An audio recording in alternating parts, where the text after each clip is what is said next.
कि कहीं जबान न फिसल जाए। मैं इसलिए यह बात कह रहा हूं कि मैं ये बात नहीं कह रहा। आप पूछ सकते हैं कि यह बात पुष्पेंद्र जी आप कह कहां से रहे हैं, किस हिस्टोरियन ने लिखी है? ये किसी माई के लाल हिस्टोरियन में लिखने की हिम्मत नहीं थी। मैं उनको सल्यूट करता हूं जिन्होंने किताब लिखी। और वो किसने लिखी है? जिसको महात्मा गांधी ने यह कहा कि इस पूरे इलेक्शन की प्रक्रिया को, कितनी पेटियां खुलेंगी, उसमें कैसे काउंटिंग होगी, कौन क्या करेगा, इसकी देखरेख के लिए गांधी के सबसे क्लोजेस्ट आदमी, सबसे ज्यादा भक्त आदमी। जरा उस आदमी का चरित्र देखिए। मैं कभी कभी सोचता हूं कि ऐसे लोगों के बारे में हम चर्चा भी नहीं करते, तो उनके अगर वंशज भी होंगे तो लोग कहते होंगे हमारे पिता ने इतना बड़ा काम किया, तब भी कोई उसका नाम नहीं लेता। यहां तो चाटुकारों के नाम लेते रहते हैं सुबह से शाम तक। उनके सबसे खास और सबसे लंबे समय तक गांधी के साथ अफ्रीका भी गए, वो साथ ही साथ थे। उन्होंने जो उस पूरे प्रोसेस को देख रहे थे, जो कार्यकारी अध्यक्ष बना करके जिनकी देखरेख में ये चुनाव की पेटियों का खुलना, अनाउंस करना सब हो रहा था, उस शख्स ने कब समय मिला उसको? मैं कह रहा हूं इतना लंबा जीवन निकल गया। ये बात बहुत बार मैं राष्ट्रवादी लोगों से सुनता तो रहता था कि साहब 12 वोट मिले, 12 वोट मिले। बट मैं कहता था पता कैसे चलेगा, कहां है ये, इसका कोई डॉक्यूमेंटेशन है कि नहीं, कि किसी ने कह दिया है? क्योंकि कहीं सुनी बातों पर हमारे यहां ज्यादा लोग विश्वास करते हैं। मैं तब तक इसको नहीं बोला, लेकिन मुझे जैसे ही पता चला मैंने ऐसे ही एक मंच से बोला। मैं इसलिए कह रहा हूं कि ये दौर है सच बोलने का। दुनिया के किसी कोने में भी कोई आदमी आपकी बात सुनेगा ना, वो ये सोचेगा कि इस आदमी ने जो बात कही है, आप जो बात कह रहे हैं, इसकी मैं क्या मदद कर सकता हूं। ये भाव पैदा हो गया तो हरियाणा के एक नौजवान ने मुझे फोन करके मुझसे संपर्क साधा और कहा कि जिस किताब का आप जिक्र कर रहे हैं उसकी पीडीएफ मेरे पास है। मैंने कहा जो कीमत तुमको चाहिए। बोले भाई साहब मैं आपसे कीमत ले नहीं सकता, बल्कि आपको देने में मुझे बड़ा धन्यवाद होगा। पीडीएफ दी उसने मुझे। जब मैंने अपने लेवल पर उसको पता किया तो वो किताब किसी प्राइवेट पब्लिशर ने नहीं छापी है, गवर्नमेंट ऑफ इंडिया पब्लिकेशन की किताब थी। लेकिन सरकार ने ये ऐसा कर दिया कि ये किताब मिले ना अगली नस्लों को। इसलिए ये दौर ऐसा है कि इसमें कोई आदमी झूठ बोल के नहीं जा सकता। उस आदमी ने वो किताब लिखी और उस किताब में एक एक शब्द वर्णन है। और जब पेटियां खुली और 12 वोट सरदार पटेल को मिले तो पिताजी गमगीन हो गए। और पिताजी ने बड़े ये सोचते हुए कि एजेंडा तो ग्रेट ब्रिटेन से तय हो रहा है, तो मुझे तो जिस काम के लिए कहा गया मैं तो वही काम करूंगा। उन्होंने पर्ची लिखी और पर्ची लिख करके सरदार पटेल के हाथ में पहुंचवा दी। सरदार पटेल ने उस पर्ची को पढ़ा और ऐसे करके रख लिया और वापस कर दिया। फिर दूसरी पर्ची लिखी। सरदार समझ गए उस पर्ची पढ़ने के बाद में कि लाइन कहीं से और है, ये सिर्फ एक खाना पूरी के लिए चुनाव हो रहा है। और पर्ची रखी और उठ के चले गए। जिस आदमी को अपनी पार्टी के अध्यक्ष बनने के लिए एक वोट नहीं मिला, वो आदमी 27 अप्रैल के बाद एक घटना घटी, उसका जिक्र ज्यादा जरूरी है ताकि आपको आज का पर्सपेक्टिव और क्लियर हो जाएगा। अप्रैल निकल गया, मई, जून, जुलाई, अगस्त आया। ये 1946 की घटनाओं का मैं जिक्र कर रहा हूं ताकि आपको अंदाजा हो जाए। क्योंकि जब चुनाव हुआ इस देश में तो मुस्लिम लीग रेजोल्यूशन पास कर चुकी थी 1940 में कि हमको पाकिस्तान लेना है। ये ऑफिशियल उनकी पार्टी की मीटिंग में लाहौर में, जिस जगह आजकल वो मीनारे पाकिस्तान बनी हुई है जहां अटल जी फूल चढ़ाने गए थे, उसी जगह मीटिंग हुई थी। वो पास कर चुके थे बहुत पहले। उनको समझ में आ गया था जब चुनाव हुआ जनवरी में कि इस देश में मत के हिसाब से पाकिस्तान हमें नहीं मिलेगा। यहां हिंदू मेजॉरिटी है और हम पाकिस्तान इन चुनाव के माध्यम से, वो उस वक्त उनको समझ में आ गया। तब उन्होंने क्या किया? और आजकल तो अभी रमजान पाक समाप्त हुए हैं और रमजान में बताया जाता है वो आपको बताते हैं, मैं जी चुका हूं कि किसी के बारे में गलत बोलने से भी अल्लाह नाराज हो जाता है। लेकिन अगस्त 1946 की घटना याद कीजिए, यहां बहुत सारे पुराने लोग बैठे हुए हैं। 16 अगस्त 1946 को बंगाल के अंदर एक मुख्यमंत्री था मुस्लिम लीग का, हुसैन शहीद सोहरावर्दी उसका नाम था। उसने 1.5 दिन के, पौने 2 दिन के लिए पुलिस को छुट्टी दी और एक तरफा हिंदुओं का नरसंहार हुआ। 12,000 हिंदू औरतें बच्चे सड़कों पे, उनकी लाशें पड़ी हुई थी बस स्टैंड पे, रेलवे स्टेशन पे। और उसे आप इतिहास में जाएंगे, गूगल करेंगे, किताबें हजारों लिखी हुई हैं, कोई 100 साल पुरानी घटना नहीं है। उसे कैलकाटा किलिंग के नाम से भी जानते हैं, उसे डायरेक्ट एक्शन डे के नाम से भी जानते हैं। और उस दिन 17 अगस्त को 1946 में भी रमजान का महीना था, रोजे में थे लोग। इसलिए किया कि उन समझ गए थे कि भाई पाकिस्तान नहीं मिलेगा, इसलिए ये डायरेक्ट एक्शन हुआ। और उसके बाद में जो हुआ वो आपको सबको पता है। लेकिन अगस्त निकल गया, 2 सितंबर 99% हम लोगों को बताया गया कि भारत 15 अगस्त 1947 को आजाद हुआ है। और देश के पहले प्रधानमंत्री विजनरी, जिनकी विजन कहां थी पता नहीं, कहां टिकी हुई थी वो विजन, कुछ लोगों ने ढूंढ ली है, उनका भी जिक्र करूंगा जहां विजन अटकी हुई थी। वो विजनरी प्रधानमंत्री, उनको बिना सोचे समझे हम यही कह जा रहे हैं 15 अगस्त 1947 को देश आजाद हुआ था। कहीं दूर नहीं जाना था भाई, जरा सा 2 लाइनें पीछे जाना था। देश के पहले प्रधानमंत्री कौन? जवाहरलाल नेहरू।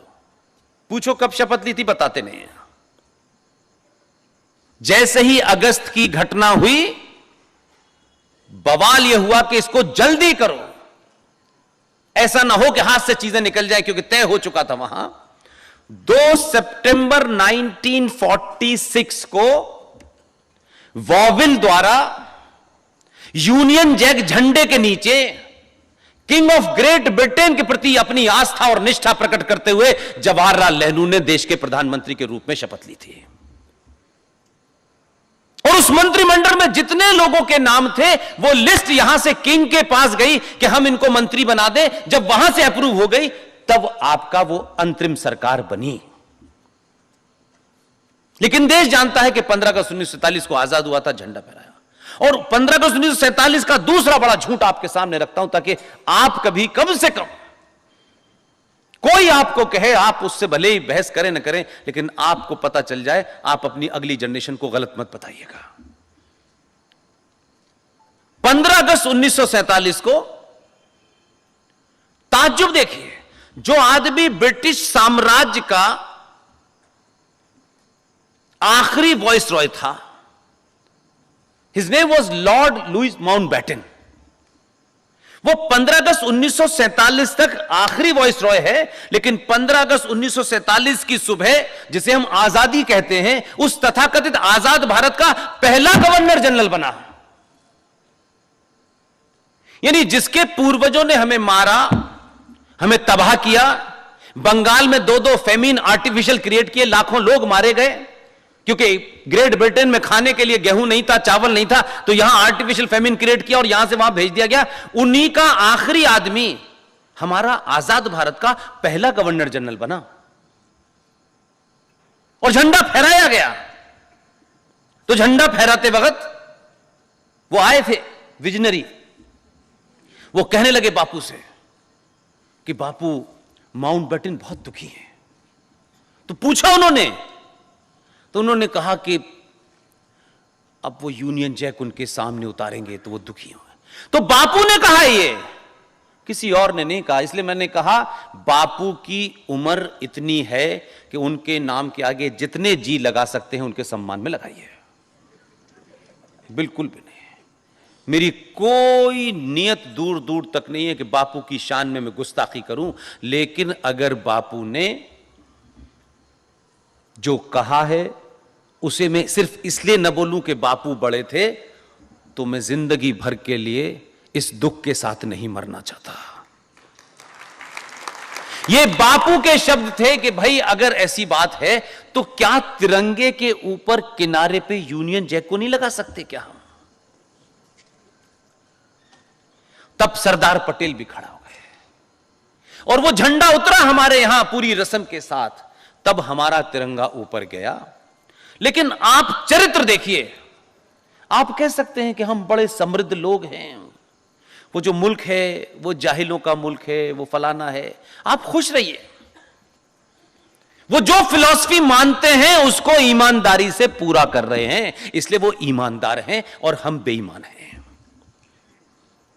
उनके यहां भी यही प्रपोजल किया कि दोनों एक साथ हैं, एक 14 को हुआ है, एक 15 को हुआ है, दोनों का common first governor general Mountbatten होगा। उन्होंने कहा खबरदार, हम इसको नहीं अपना गवर्नर जनरल मानेंगे। हम 14 अगस्त 1947 को एक खुद मुख्तार आजाद मुल्क हैं, हम अपने ही खून के आदमी को बनाएंगे। इसलिए पाकिस्तान में पहला गवर्नर जनरल अली मोहम्मद जिन्ना बना। हमने तो इनको पहला गवर्नर जनरल बना लिया। और बात यहीं तक नहीं रुकी। जैसे ही यह हुआ, उसके बाद में कमाल की बात यह हुई कि लॉर्ड माउंटबेटन साहब को बर्मा का गवर्नर जनरल बना दिया गया। जब वो बर्मा के गवर्नर जनरल बने, ये आर्काइव भारत सरकार के आर्काइव का डॉक्यूमेंट है। ये किसी लाइब्रेरी में, किसी झूठ की फैक्ट्री में नहीं बना है। और ये आर्काइव 3 मूर्ति में रखा है, और उस 3 मूर्ति में कांग्रेस की मूर्तियों का ही कब्जा था।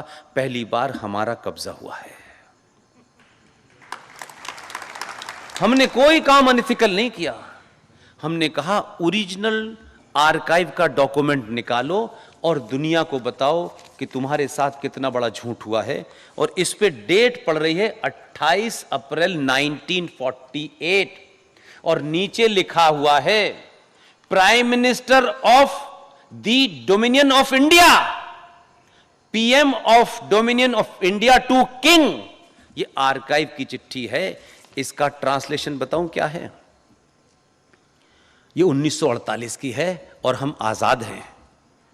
और आजाद भारत का प्रधानमंत्री ग्रेट ब्रिटेन को चिट्ठी लिख करके कह रहा है, उनकी चिट्ठी का ट्रांसलेशन बताता हूं। जवाहरलाल नेहरू महामुहिम के प्रति अपने कर्तव्य का निर्वहन करते हुए आपकी स्वीकृति के लिए यह प्रस्ताव प्रस्तुत करता हूं।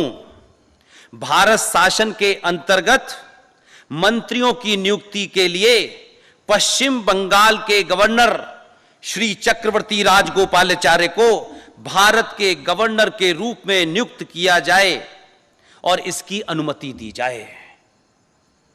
ये 1948 में आजाद भारत का प्रधानमंत्री भारत के अंदर पहला गवर्नर जनरल भारतीयों को अपॉइंट करने के लिए चिट्ठी लिख करके ग्रेट ब्रिटेन के किंग से मांग रहा है, और हम कहते हैं हम आजाद है। संविधान को आप सिर पे लेके घूमते हुए 50 बार करिए, कोई पूछने को तैयार है। बड़े से बड़े काले कोट पहनने वाले, आजकल उनको एक नई सूझी है, जो अपने जीवन के फ्रस्ट्रेशन है वो देश पे लादना चाहते हैं। तुम जो काम नहीं कर पाए, तुम्हारी जिंदगी तो हमको क्यों थोप रहे हो यार? तुम आजाद हो, जो दिल चाहे करो। तुम एक साथ में करो, दूसरे के साथ में करो, तीसरे के साथ में करो, क्या करो तो तुम जानो। लेकिन वो देश को ये डायरेक्शन दे रहे हैं, जिस विषय की चर्चा है इसका नाम नहीं लेना चाहता, इसमें भी उन्हें मानवता नजर आ रही है। जो नॉर्मल लोग हैं उनके आज तक अधिकारों की रक्षा नहीं कर पा रहे। चौराहे चौराहे, सड़क सड़क लोग तलवारें लेकर के सच बोलने वालों की सर तन से जुदा कर रहे हैं। इस पे उनका कोई राय नहीं है। 5 crore 2 lakh, it's on record I am saying, 5 crore 2 lakh से ज्यादा मुकदमे इस देश में, जो इस देश के मुकदमे हैं, इंडिविजुअल्स के नहीं हैं, वो पेंडिंग पड़े हैं। जज साहब को, सुप्रीम कोर्ट के महान लोगों को उन मुकदमों में लोगों की पीढ़ी दर पीढ़ी बीत गई, वो खत्म होने की चिंता नहीं है। लेकिन समलैंगिकता के ऊपर एक नया ज्ञान हमको दे रहे हैं। और अब तो वो कुछ आगे निकल गए हैं, क्योंकि उन्होंने अपने लिए क्या कानून बना लिया है, हमारे बारे में बोले तो कंटेम्प्ट ऑफ कोर्ट में तुम्हें अंदर कर देंगे। अगर सच बोलना कंटेम्प्ट ऑफ कोर्ट है तो बोलते बोलते मर जाएंगे, लेकिन बोलेंगे। आपको किसने अधिकार दिया, मेरा सवाल यह है। आप भी इस देश के लोकतंत्र के जो 4 हिस्से हैं उसमें एक हिस्से हैं, आप ही सब कुछ नहीं है। आप अपने आप ही अपने बेटे को नियुक्त करवाते हैं, फिर अपने भाई को नियुक्त करवाते हैं, फिर अपने चचा को नियुक्त करवाते हैं। एक 15 फैमिलीज का खेल इस देश में चल रहा है, लेकिन कहते हैं आपकी नियुक्ति महान है। और इस देश में लाखों करोड़ों लोग अपने वोट से किसी एक पार्टी को चुनते हैं, वो चुने हुए लोग प्रधानमंत्री को चुनते हैं, लेकिन आप प्रधानमंत्री पर टिप्पणी करेंगे, संसद पर टिप्पणी करेंगे, आप भगवान है क्या?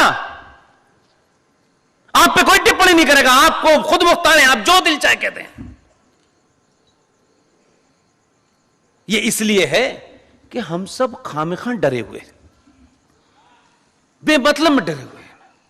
इसलिए मैंने शुरू में कहा, जो जिसके भाग्य में लिखा है वो चल के आपके घर आएगा। ये मैं कह रहा हूं, आपके चल के घर पे आएगा।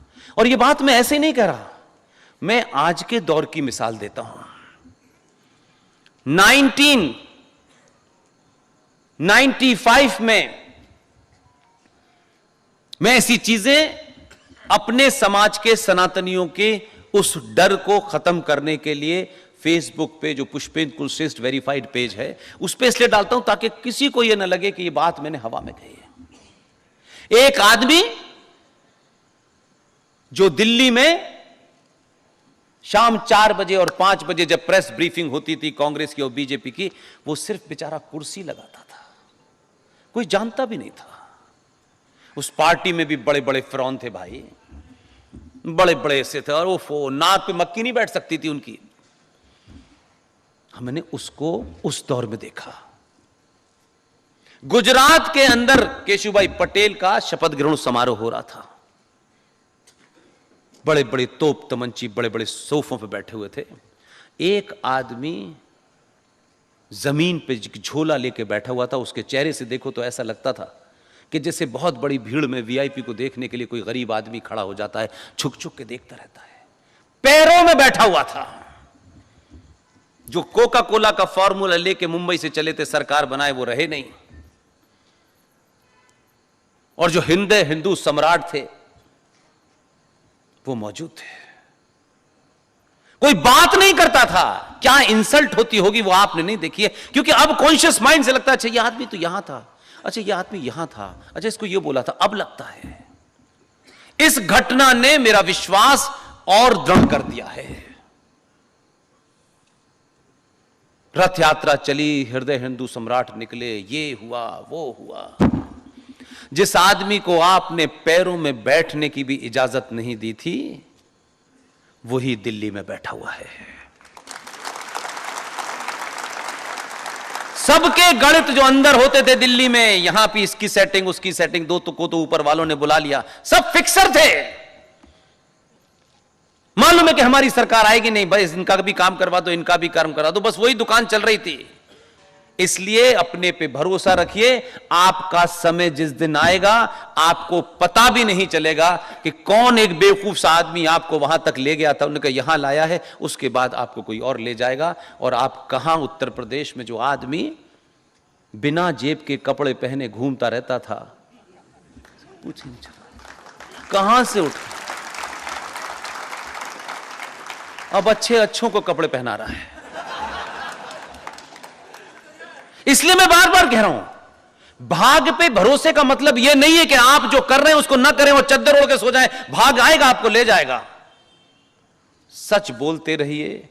किसी न किसी दिन किसी सच आदमी को सच पता चल गया, सब उलट फेर कर देगा।